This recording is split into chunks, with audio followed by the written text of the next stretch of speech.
muito bem-vindos ao tutorial do estudo PCCC-PQ. Vocês devem ter recebido um e-mail com login e senha. Então nós vamos entrar aqui no REDCap e no REDCap nós vamos clicar aqui em adicionar records.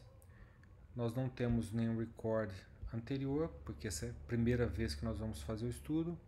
Então nós vamos adicionar uma nova gravação. Vocês vão perceber que nós temos apenas 3 formulários. Um sobre as características do hospital de vocês, que é o instituto. O segundo é sobre a triagem dos pacientes, quantos pacientes serão triados para inclusão no estudo.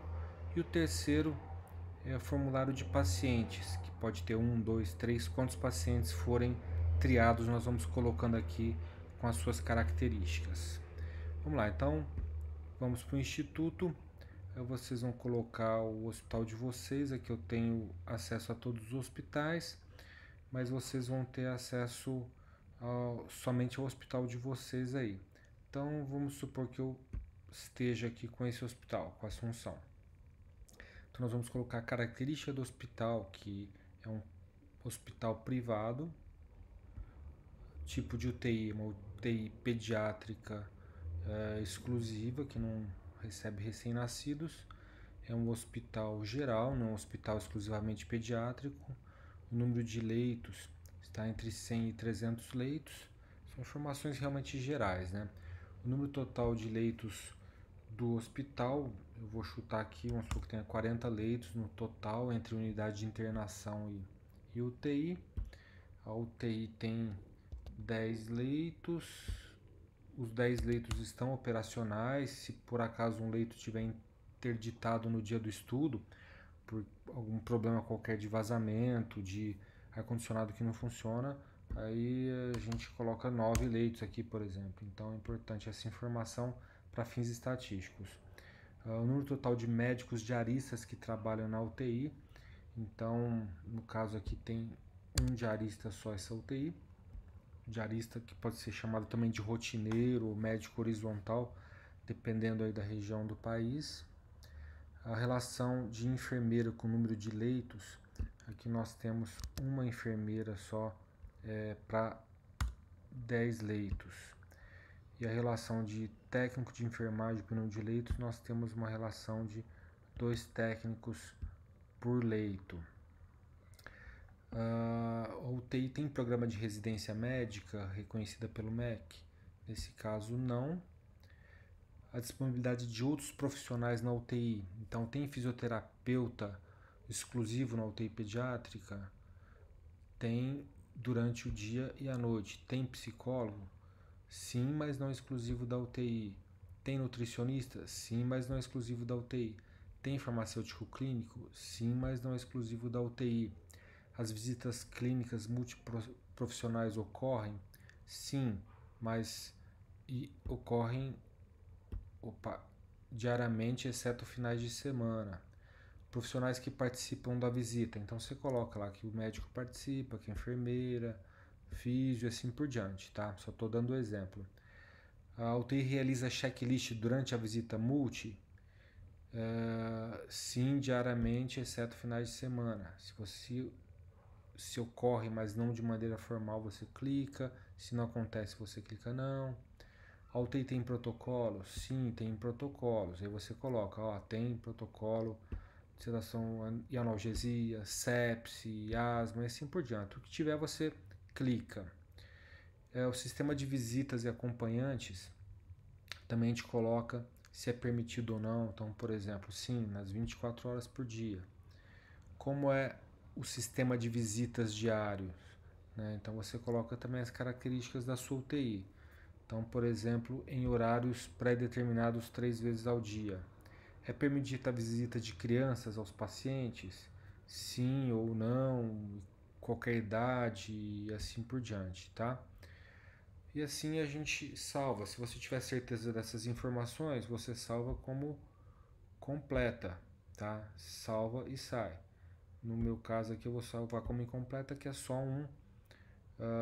um exemplo, tá bom? Aí fica vermelhinho. Se tivesse salvado como completo, ficaria verdinho. Se fosse como não verificado, ficaria como amarelinho. Aí nós vamos em seguida para a triagem. A triagem é simples. Número total de leitos ocupados na UTI no dia do estudo, né, que é na terça-feira de manhã. Então vamos supor que dos 10 leitos, nós estamos 6 leitos ocupados. E o número de leitos ocupados com pacientes com condições crônicas, que é o tema do nosso estudo. E aqui embaixo vem a definição de condições crônicas, mas que todos nós sabemos. Então vamos supor que nesse dia nós tenhamos 2 pacientes com condições crônicas, tá? Aí nós vamos salvar como completo, tá? E salvar e sair. E aqui eu vou salvar como incompleto porque é só um exemplo, tá bom? Perfeito. Tá vendo que os 2 primeiros formulários já foram rapidamente. E vamos para os pacientes. Eu tenho 2 pacientes, né? Então a primeira pergunta é: o primeiro paciente, né, o termo de consentimento foi preenchido pelos pais ou responsáveis? Se não, eu clico não, saio e já era. Esse paciente não vou ter os dados dele, mas eu vou saber que ele existiu. Isso é importante para fins estatísticos, tá bom? Agora, se os pais preencheram, excelente. Aí eu vou colocar a identificação do paciente, a identificação do prontuário. Eu não vou colocar o nome do paciente, tá? Porque o nome tem que ser, os dados têm que ser desidentificados. Mas é importante colocar o número, a identificação do prontuário certinho, porque quando eu tiver que voltar nesse paciente, eu sei qual paciente que é pela identificação real dele do prontuário, tá bom? Então vou colocar a data de nascimento, vamos supor que seja dia 9 de 12, aí já calcula automaticamente aqui a idade, o sexo, tá? Inclusive tem outro aqui se for preciso, a cor do paciente, né, a raça, o peso sempre separado por vírgula, então vamos supor que seja 12,2 quilos, a altura na internação, vamos supor que seja 90,5 centímetros, e a altura no dia do estudo, tá? Isso seria interessante para a gente ver a evolução desse paciente, vamos supor que seja lá 96 centímetros. Cresceu bem esse paciente desde que internou, né? Data de admissão na UTI pediátrica. Vamos supor que esse paciente tenha entrado aqui no começo de março. Então aqui já dá uma equação dos dias de internação. Os diagnósticos agudos de internação. Quantos diagnósticos agudos esse paciente tem de internação? Vamos supor que tinha 2, que era, por exemplo, insuficiência respiratória e vamos por asma, sei lá, estou chutando aqui, tá bom? Diagnósticos crônicos, vamos supor que esse paciente tinha também 2 diagnósticos crônicos. Então esse paciente, então você vai preencher lá, tal, você inventa 2 diagnósticos. A internação foi eletiva ou não eletiva, tá? Então coloca a procedência desse paciente, vamos supor que esse paciente veio direto do pronto-socorro, o score prognóstico na internação, vamos supor que você não faz o score, ou então vamos supor que você faz o PIN3, por exemplo, aí você coloca aqui o score 0,01, alguma coisa do tipo. Os dispositivos, né, que esse paciente tem, o paciente tem gastro, tem derivação, tem uma cânula nasotraqueal e assim vai.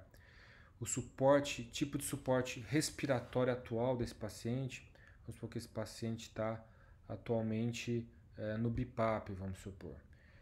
O acesso venoso, vamos supor que esse paciente já está com catéter de PICC, pode estar com porte, assim por diante, né? E esse aqui é importante, ó. Quais serviços de reabilitação para esse paciente você prescreveria se todas as competências estivessem disponíveis em sua unidade? Que é aquilo que a gente chama de necessidades percebidas. Vamos supor que você acha que aquele paciente tivesse uma necessidade de uma TO, por exemplo, mas não tem no seu serviço. Mas é uma necessidade que você está percebendo que ele poderia utilizar. E quais os serviços que efetivamente existem nos seus hospitais no dia do estudo. Então vamos supor que você fala, bom, esse paciente precisa de fisioterapia respiratória e no seu hospital tem, excelente. Precisa de fisiomotora, no seu hospital tem, excelente. Ó, precisa de fono, também acho, mas e seu hospital também tem. Precisa de TO, mas seu hospital não tem, então você deixa em branco. Precisa de uma recreacionista infantil, mas não tem também, então você deixa em branco, tá bom? Aqui nós vamos comparar então as necessidades que você percebe que o paciente tem e os serviços que são efetivamente prestados no seu serviço, tá bom? E por fim, é a escala de estado funcional que nós vamos aplicar. Então nós vamos aplicar valores de 1 a 5, por exemplo, o estado mental do paciente, né? E para o sensório, para comunicação, para função motora, nutrição, respiração. E aqui vai calcular automaticamente esse valor. Essa tabela está aqui embaixo, tá bom? Então, estado mental, né? Se tiver 1, você dá nota 1 para se estiver normal, 2 se uma disfunção leve, 3 uma disfunção moderada, 4 uma disfunção grave e 5 uma disfunção muito grave. E tem descrito, por exemplo, que é uma disfunção moderada, é letárgico ou irritado, né? Disfunção muito grave, não responsível, coma, estado vegetativo e assim por diante. Então, para cada uma dessas avaliações, tem a descrição e a pontuação, que vai sempre de 1 a 5. Tá?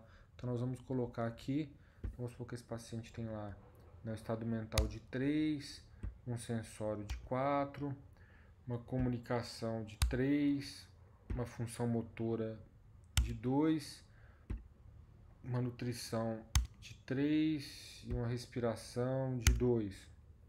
Ganhou 15 de estado funcional, tá? Isso aqui foi na admissão do paciente.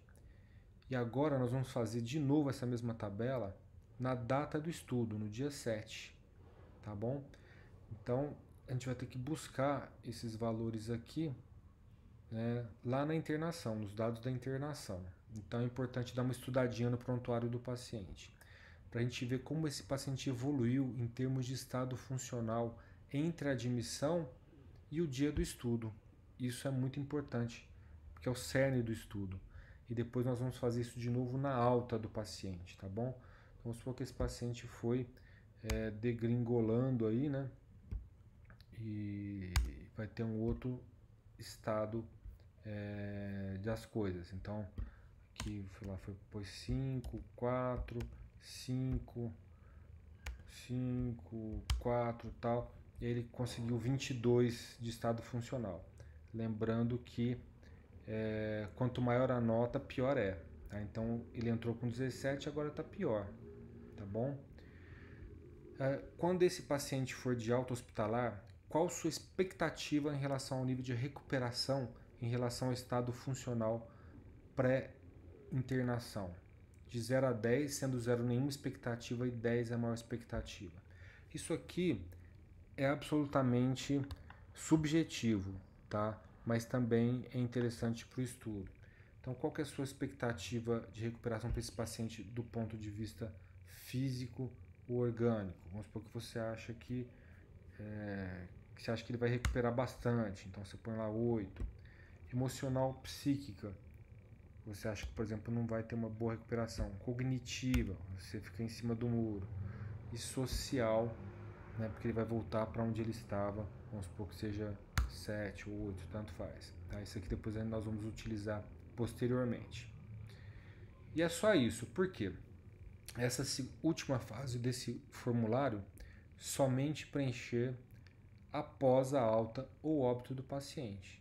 Né? Então, nós vamos acompanhando esse paciente, que tem essa identificação que você colocou lá em cima, e você vai dar o desfecho. Foi alta, né? Então, você vai colocar qual que é a data da alta, se foi para home care, se foi para onde foi e assim por diante. Tá? Se foi óbito, você põe a data do óbito e fim de conversa. Tá? E vai fazer de novo o estado funcional desse paciente. E é lógico, se for óbito, não precisa preencher. Então vamos supor que esse paciente teve uma certa recuperação, você preenche, tá? Foi recuperando, então ele estava com 22, né? Lembra de estado funcional, agora ele está com 16. Teve uma recuperação, mas foi melhor inclusive do que a entrada dele aqui. Então, isso tudo nós vamos avaliar no final do estudo, levando em conta sempre essa tabela aqui da escala de estado funcional, que é uma escala validada já no Brasil. E aqui último aviso, que é salvar como unverified até que ocorra a alta e o óbito.